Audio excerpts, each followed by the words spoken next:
Okay, to start out today's episode, we're going to look at a new type of verb. Remember from a previous episode, I told you that there are three types of verbs in Spanish. There are AR verbs, ER verbs, and IR verbs.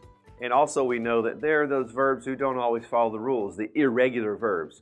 And we've learned one or two of those, like ser and estar. Those are both irregulars because they don't quite follow a pattern.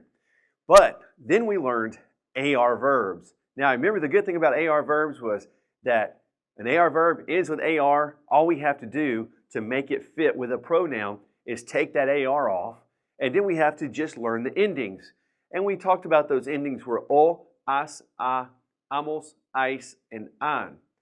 And remember how easy Spanish is. If you just learn that verb, hablar is to speak, that's all you got to remember because you know those endings.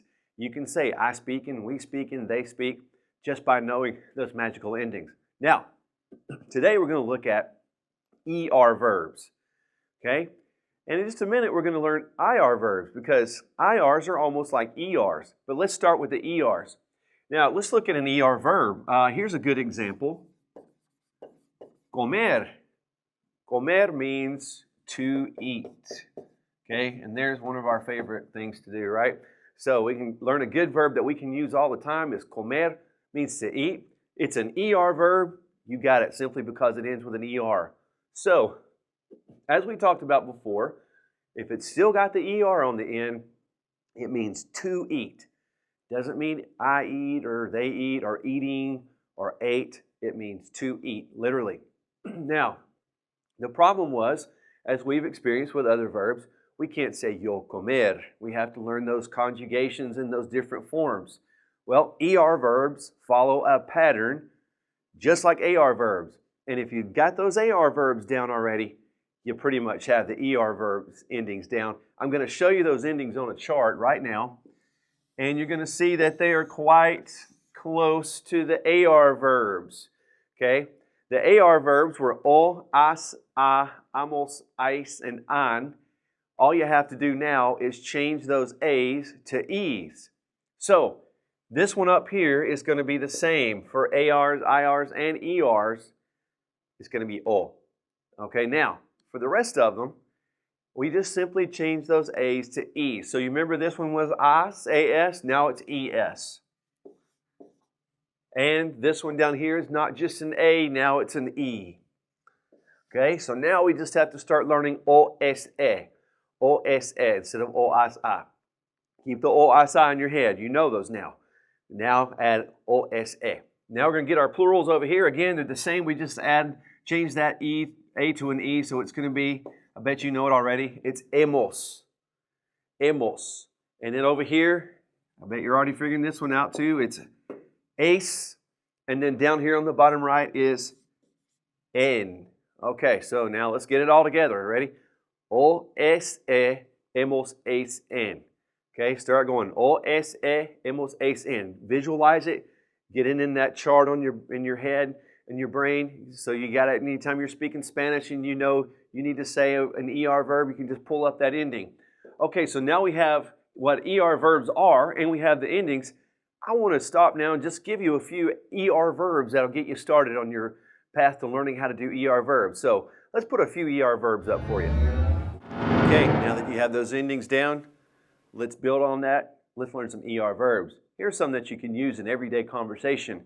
First of all, we've already learned comer, which means to eat. So, how would you say we eat? Nosotros comemos, right. Now, here's another one you can use is leer.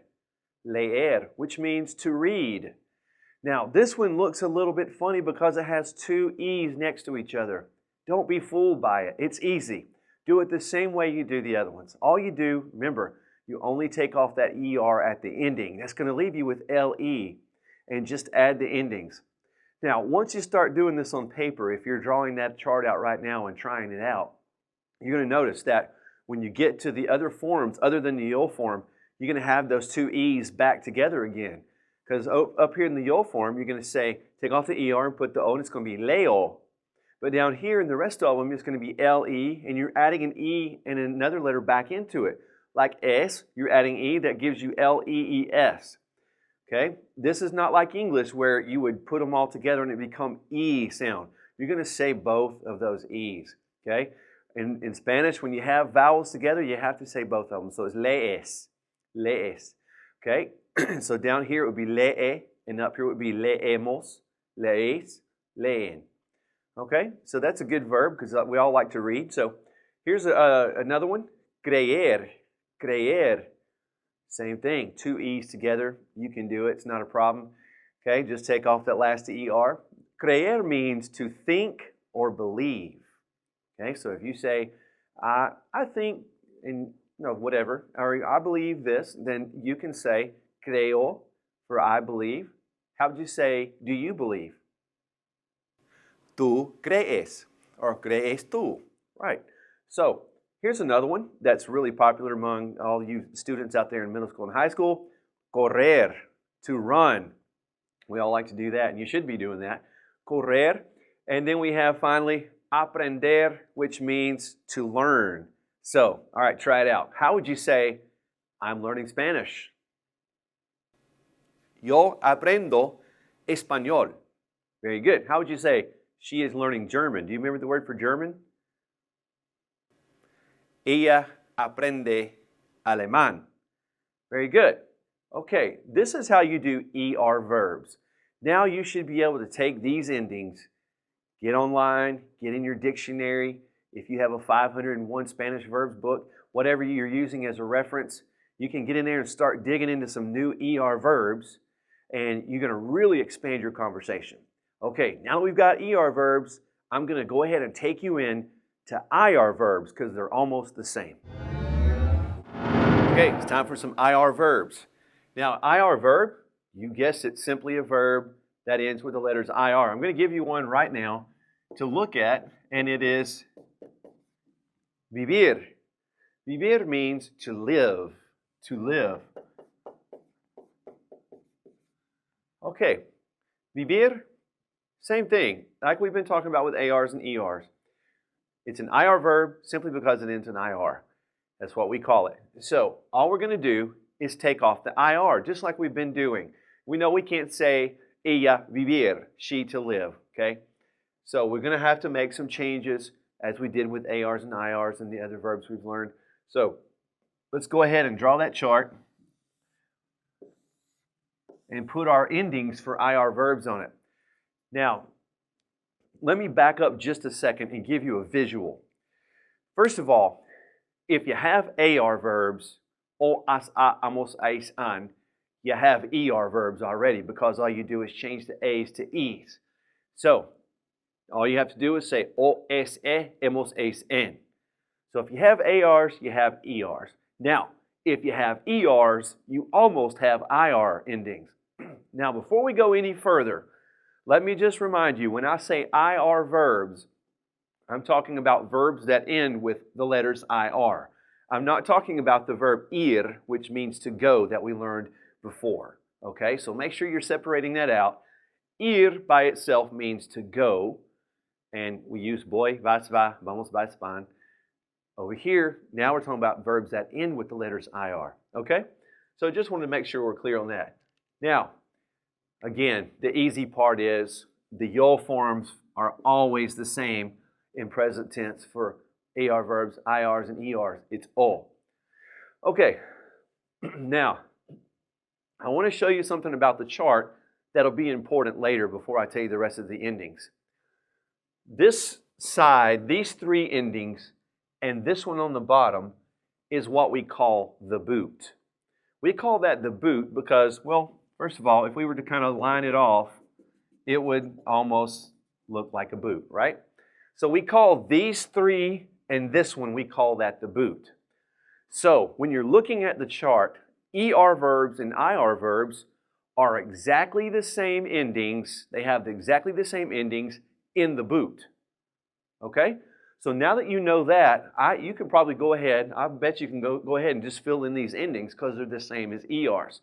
So we're going to have o, es, e, and then down here is en, en. Okay, so the same as IR verbs. O, es, e, and en. So in the boot, exactly the same. And we'll be talking about the boot later. We'll use it actually as a visual for some other types of verbs. So if you have ARs, you got ERs. If you have ERs, you got IRs in the boot. Only thing you have to remember is these two here change slightly, but it really changes in a common sensual way, okay? So this becomes imos. Makes sense, right?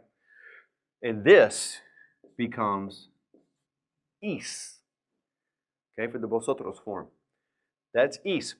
So only thing you have to remember is imos is, okay? So again, if you got the ERs, you got the IRs in the boot. All you got to do is remember OSE, imos, is, en. All right, so now that you have the endings for IR verbs, let's try a couple of phrases with the verb vivir. So how would you say, I live in Atlanta? Yo vivo en Atlanta. Okay? How would you say, she lives in Atlanta? Ella vive en Atlanta. Okay? How do you say, we live in Atlanta? Nosotros vivimos en Atlanta. I think you understand the idea. Now that you have those endings down, OSE, imos, is, en, I want to give you some IR verbs to get you started on your path to learning IR verbs in conversation. Here are some IR verbs that you can add to your vocabulary. First of all, we've learned vivir, which means to live, as we've already said. And then here's a pretty common word, escribir, which means to write. And then we have abrir, which means to open.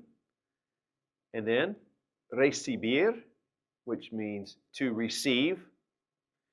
And asistir, which means to attend or assist. So let's try a couple together. How would you say, she lives? Ella vive. How would you say, I write a letter? Now, letter is una carta. That's a letter, una carta. So how would you say, I write a letter? Yo escribo una carta. Okay, let's try one. She opens the door. La puerta is the door. How would you say she opens the door? Ella abre la puerta. Very good.